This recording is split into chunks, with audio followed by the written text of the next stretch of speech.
Today on Running to Him. It is through remembering events in Jewish and Christian history that we teach our children about our relationship with God. Today's reading is Exodus chapter 12, verses 23 through 41, and we'll be concentrating on verses 24 through 27.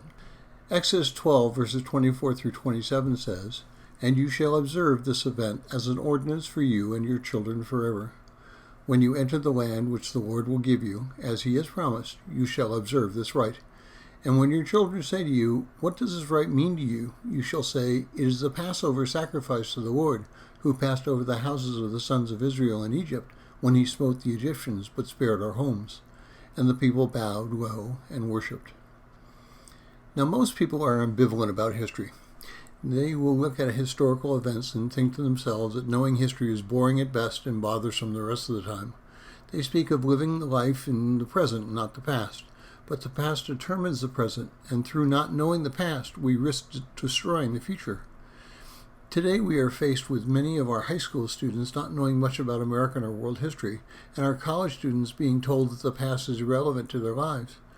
Numerous videos can be found on YouTube asking college students basic historical facts such as who did we fight in the Civil War, or even to name the current president, and they can't do it. The same is true in religious education. There's a lack of understanding of God's history with mankind. There are three questions we must ask. Why are we not teaching history? Who is it to blame? And what should we do about it? Now, these are difficult questions, and the answers to them are disturbingly simple to have not been done.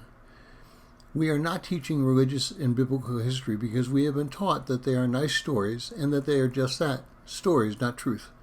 If we don't believe the source of the stories, these stories become irrelevant. There is a reason God wanted the Israelites to repeat the Passover every year with passion and exactness. If God can do such a miraculous act 3,500 years ago, why not now? One time I was asked to teach history of the celebration of Christmas. I thought of the history of our celebratory actions at Christmas, not the little baby in the manger story. I imagined they wanted to know why we have a Christmas tree and Santa Claus. So that is what I taught. I was wrong. They wanted the little baby in the manger. Now, don't misunderstand me. That story is critically important. But while that story is important, it is equally as important about why we celebrate it the way we do. God outlined that the Israelites teach not only the story, but practice the story every year in perpetuity.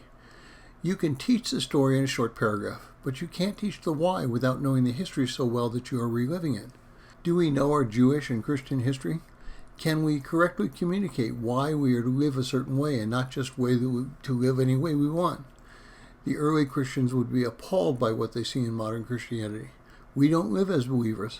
We live as those who don't really know who we are and what is expected of us because we don't live our history. Thank you for listening. We pray that today's devotion was meaningful to you. We would love to hear from you. You can use either Facebook or YouTube to like, subscribe, share, and tell others about us.